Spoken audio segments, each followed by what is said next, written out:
Let's take a look at how some key people reacted to Danielle Smith's address last night. First, we're going to start with John Bolton and Mitch Sylvester. Of course, this will not be their full thoughts. I'm just going to pull a few sound bites. Let's watch.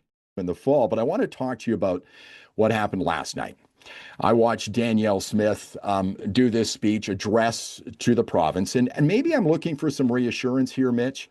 The words independence weren't mentioned at all in this speech, but it seemed like it was all over this speech as far as I was concerned. And here we are now with referendum questions in the fall, 9 of them, some of which address some of the issues we have when it comes to Alberta independence. Am I reading too much into this? Was this a shot across the bow by the Premier at the independence movement? I really think it is. Unless they...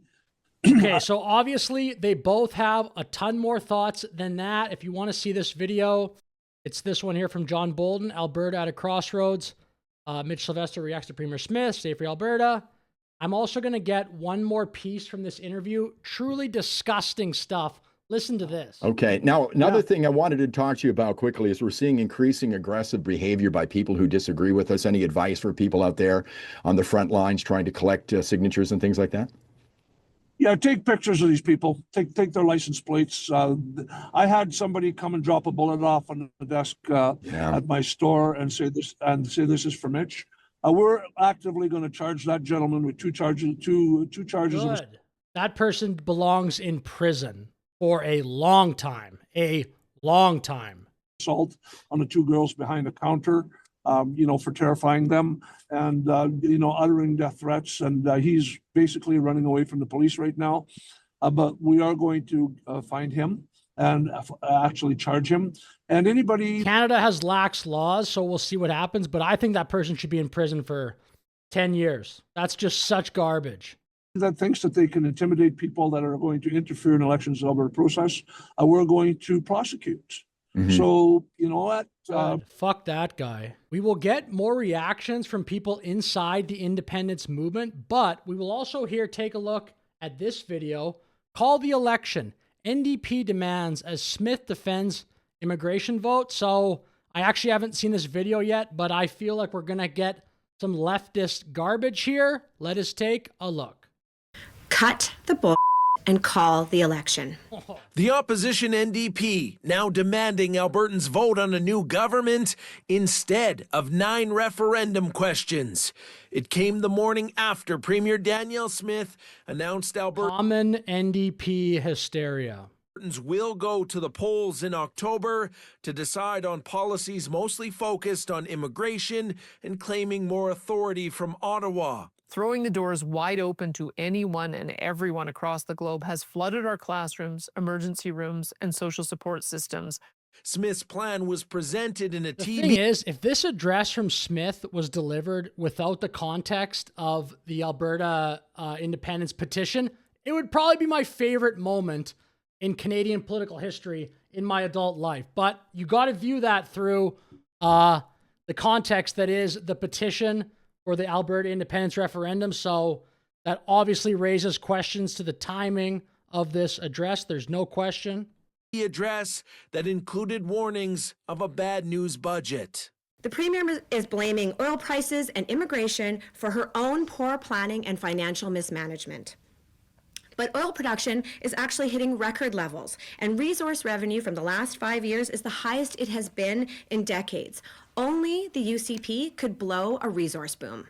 But Smith defended the referendum, insisting Albertans are very concerned about mass immigration and its impact on provincial coffers. Still, that's true. The Premier admitted she does not know how much newcomers cost Alberta. So bottom line expense. This is going to be like, give me a break. Number for health and education. It's tough to know. I mean, we'd have to do the figuring out. We don't have an individual number. A question like that is just so anti-common sense. You don't know the exact figure. What do you think it is? Some astronomical number? Look around at Canada. It's not doing great at all. We don't track residents and how much they use. All I can give you is averages about what things cost. The Premier says that's such a clown world question. She's not against immigration, but it must be maintained at manageable levels, and economic migrants should be given priority. But after a Smith staffer linked immigration to Judeo-Christian heritage and nations with failed systems, former NDP Premier Rachel Notley posted that Danielle Smith is making racism great again. Oh my gosh, bro. I didn't see that. I'm kind of glad they brought this up because I saw this in another interview or another video rather, and I haven't covered it. It's, there's nothing wrong with this statement.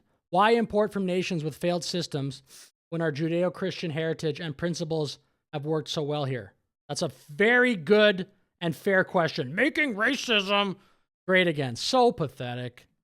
Great again.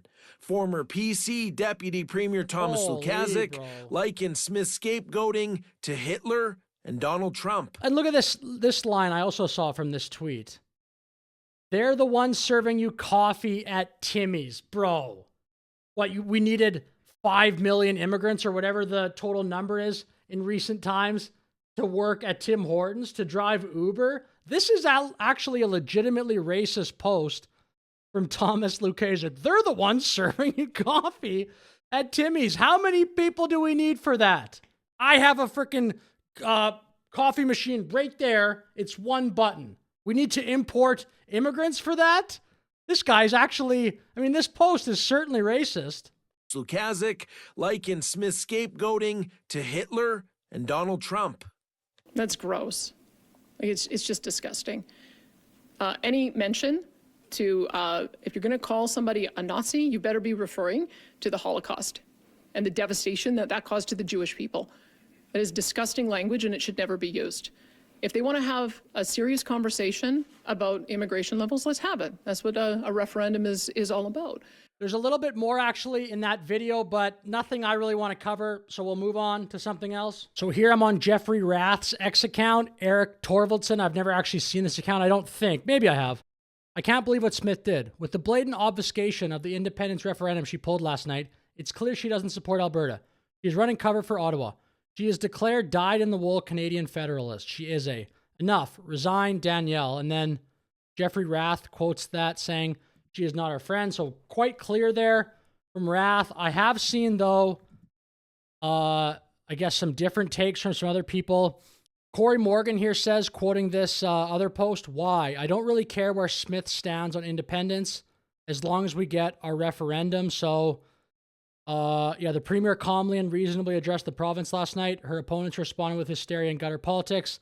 Says it all. I from what I've seen, Corey Morgan had a bit more of a measured response to the address from Danielle Smith. But again, if you want his full thoughts, go to his actual X page. I'm not claiming to represent these people. I'm just taking a look, of course. But anyway, I finally will go to Keith Wilson because I think he's definitely a major voice that people are looking to here.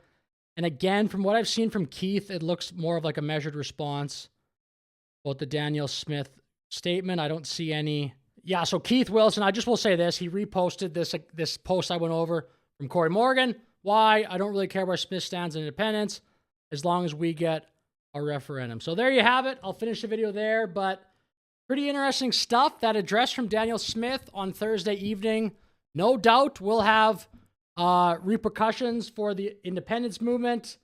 Will it be good? Will it be bad? I have my thoughts. I think at face value, I would say it's probably bad for the movement, but you never know. You never know exactly what'll come of this. Maybe ultimately it'll turn out to be good. It'll just be more exposure on Alberta independence, but who knows? Let me know your thoughts in the comments. Thank you for watching. Please like, please subscribe. Have a great day.